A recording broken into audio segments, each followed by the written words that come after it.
Hello friends, physics class 12। जब किसी प्रत्यावर्ती स्रोत के साथ श्रेणी क्रम में इंडक्टर, कैपेसिटर और रेजिस्टेंस जुड़ा हो तो क्या होता है, उसका स्टडी करेंगे हम लोग।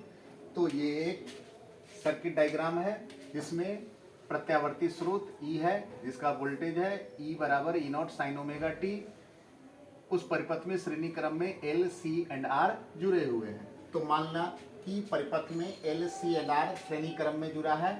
परिपथ में लगे प्रत्यावर्ती स्रोत का EMF E है तथा परिपथ से प्रवाहित धारा I है। तो प्रेरकत्व के लिए हम लोग पिछले क्लास में डिस्कशन किए हैं कि VL बराबर IXL, संधारित्र के लिए VC बराबर IXC और प्रतिरोध के लिए इसको वोल्टेज, प्रतिरोध का ये वोल्टेज है VR, इंडक्टर के लिए वोल्टेज है VL, कैपेसिटर के लिए वोल्टेज है VC। तो V बराबर IR। This is equation 1, 2 and 3। अब देखो V ये है फेजर डायग्राम। फेजर डायग्राम में देखिएगा, पिछले क्लास में डिस्कशन हुआ था कि फेजर डायग्राम में कि जब किसी परिपथ में प्रतिरोध जुड़ा हो और उससे प्रत्यावर्ती धारा प्रवाहित होती है तो प्रतिरोध और जो वोल्टेज विद्युत वाहक बल होते हैं दोनों एक ही कला में होते हैं। तो हमने यहाँ रिप्रेजेंट किया है कि ये एक्स एक्सिस को, ये I और VR वोल्टेज फॉर रेजिस्टेंस एक ही कला में है, इस एक्स एक्सिस पर है। फिर हमने दूसरा कंडीशन देखा था L के लिए।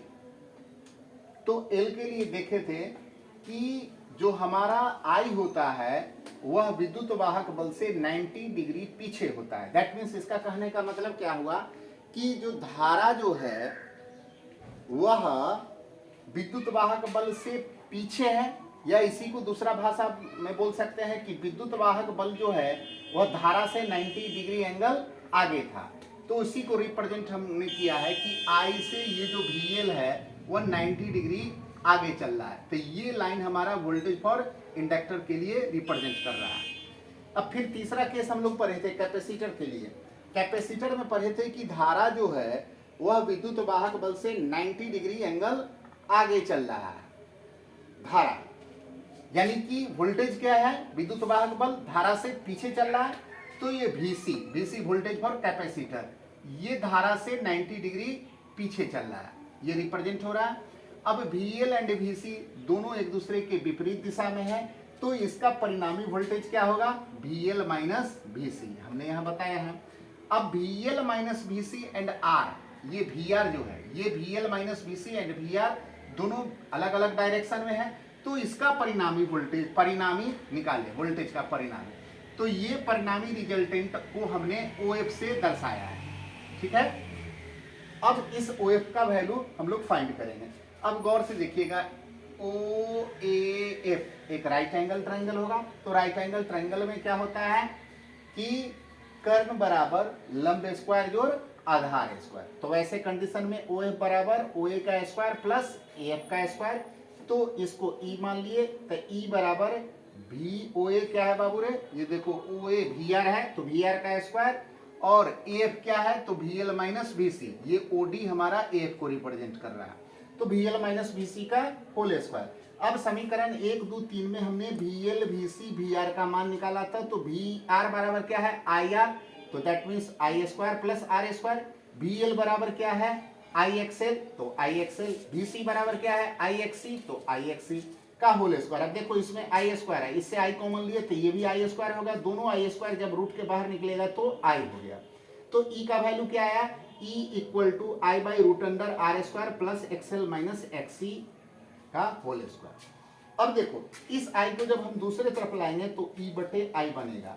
तो E बटे I बराबर root under R square plus XL minus XC का होल स्क्वायर। अब पीछे हम लोग ओम के नियम से पढ़े थे कि V बराबर क्या होता है, RI होता है, V बराबर RI। तो V बटे I बराबर R, तो V बटे I बराबर R।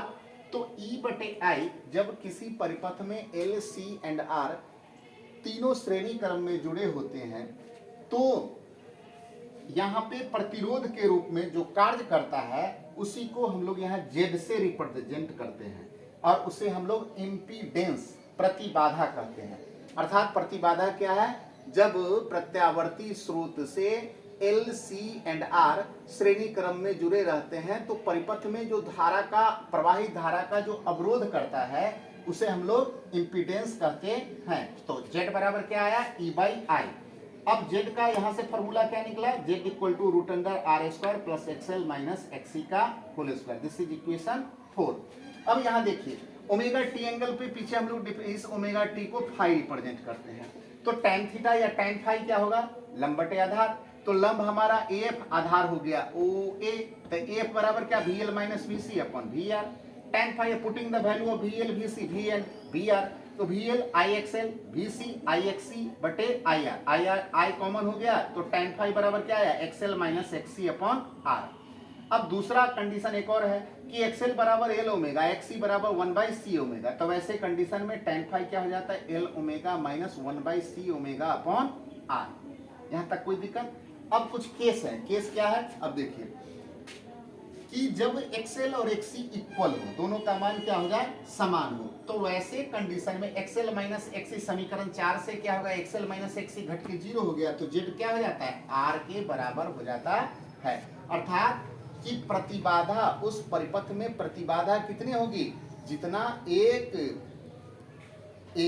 प्रतिरोध से मान जो होगा उसी के प्रतिरोध के मान के तुल्य हो जाता। अब उसी में कंपेयरिंग करेंगे समीकरण 5 के लिए। समीकरण 5 में ये दोनों इक्वल हो गए तो ऊपर 0, तो 0/R दैट इज 0। तो वैसे कंडीशन में tan फाई का मान क्या निकलता है, 0। अर्थात कहने का मीनिंग क्या होता है कि I and B, I and E जो है एक ही डायग्राम को शो करता है, अर्थात उनके बीच कोई कालांतर फेज डिफरेंस अर्थात फाई कुछ भी नहीं होता है।